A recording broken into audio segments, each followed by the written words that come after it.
The Tower of Babel. At one time, the whole world spoke a single language and used the same words. As the people migrated eastward, they found a plain in the land of Babylonian and settled there. They began to talk and conspire projects. Just kidding, it doesn't say that. They began to talk about construction projects. Come, they said, let's make great piles of burnt brick and collect natural asphalt to use as mortar. Let's build a great city with a tower that reaches to the sky, a monument to all greatness. This will bring us together and keep us from scattering all over the world. But the Lord came down to see the city and the tower the people were building. Look, he said, if they can accomplish this when they have just begun to take advantage of their common language and political unity, just think of what they will do later. Nothing will be impossible for them. Come, let us go down and give them let us go down and give them different languages. Then they won't be able to understand each other. In that way, the Lord scattered them all over the earth, and that ended the building of the city.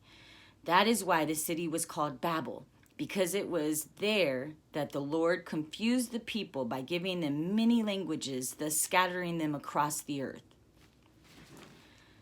This is the history of Shem's family. When Shem was 100 years old, his son Afrad was born. This happened 2 years after the flood. After the birth of Afrad, Shem lived another 500 years and had other sons and daughters. Then Afrad was 35 years old. His son Shem was born. After the birth of Shem, Aphax lived another 403 years and had other sons and daughters. When Shelah was 30 years old, his son Eber was born. After the birth of Eber, Shelah lived another 403 years and had other sons and daughters.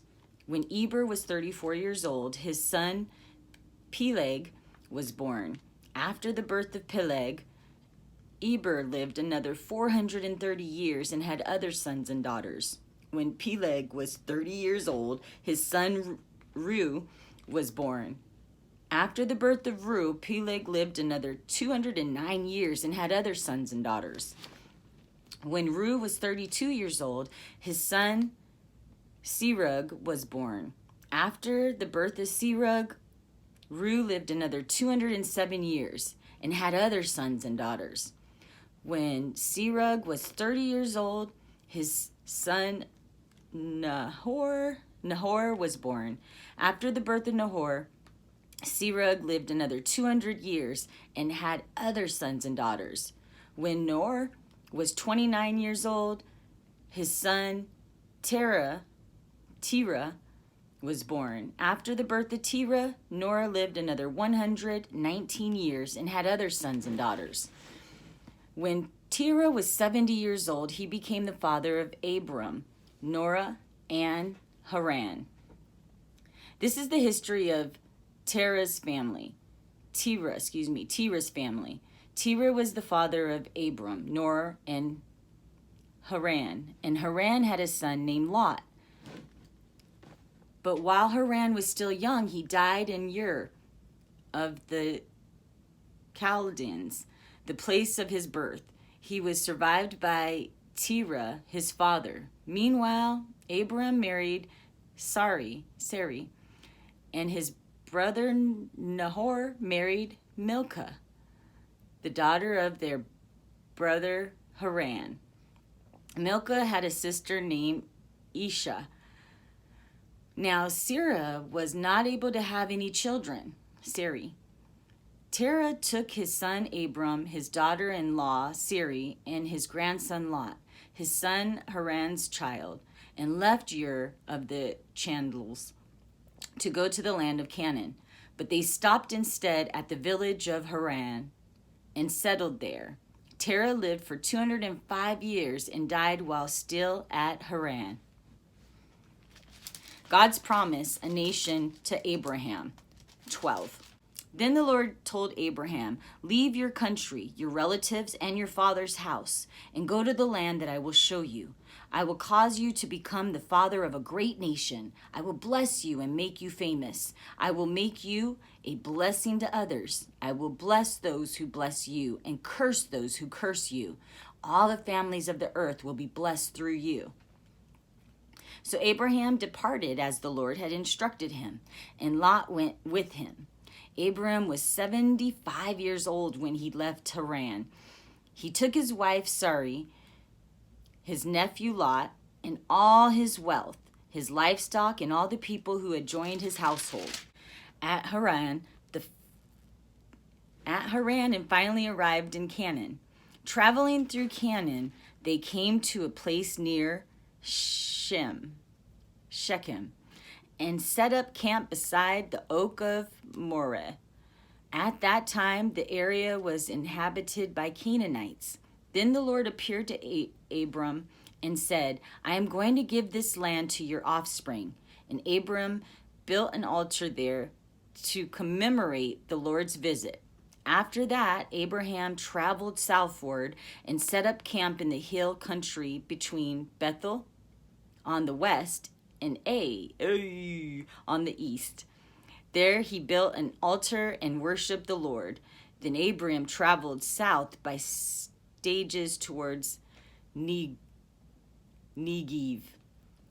At that time there was a severe famine in the land, so Abraham went down to Egypt to wait it out. As he was approaching the border of Egypt, Abraham said to Sarai, you are a very beautiful woman. When the Egyptians see you, they will say this, and his wife, when the Egyptians see you, they will say, this is his wife? Let's kill him, then we can have her.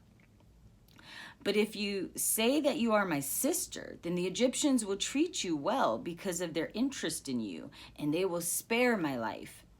And sure enough, when they arrived in Egypt, everyone spoke of her beauty. When the palace officials saw her, they sang her praises to the king, the Pharaoh, and she was taken into his harem. When Pharaoh gave Abram many gifts because of her, sheep, cattle, donkey, male and female servants, and camels. But the Lord sent a terrible plague upon Pharaoh's household because of Sarai, Abram's wife. So Pharaoh called for Abram and accused him sharply. What is this you have done to me? He demanded. Why didn't you tell me she was your wife? Why were you willing to let me marry her, saying she was your sister? Here is your wife. Take her and be gone. Pharaoh then sent them out of the country under armed escort, Abram and his wife, with all their household and belongings. So they left Egypt and traveled north into the Negev, Abram and his wife, and Lot and all that they owned. For Abram was very rich in livestock, silver and gold. Then they continued traveling by stages towards Bethel, to the place between Bethel and Ai, where they had camped before. This was the place where Abram was built. This is the place where Abram had built the altar, and there he again worshiped the Lord. Now Lot, who was traveling with Abram, was also very wealthy with sheep, cattle, and many tents. But the land could not support both Abram and Lot, with all their flocks and herds living so close together. There were too many animals for the available pasture. So an argument broke out between the herdsmen of Abram and Lot. At that time, Canaanites and Perizzites were also living in the land. When Abraham talked it over with Lot, this arguing between our herdsmen has got to stop, he said. After all, we are close relatives. I'll tell you what we'll do. Take your choice of any section of the land you want, and we will separate. If you want that area over there, then I'll stay here.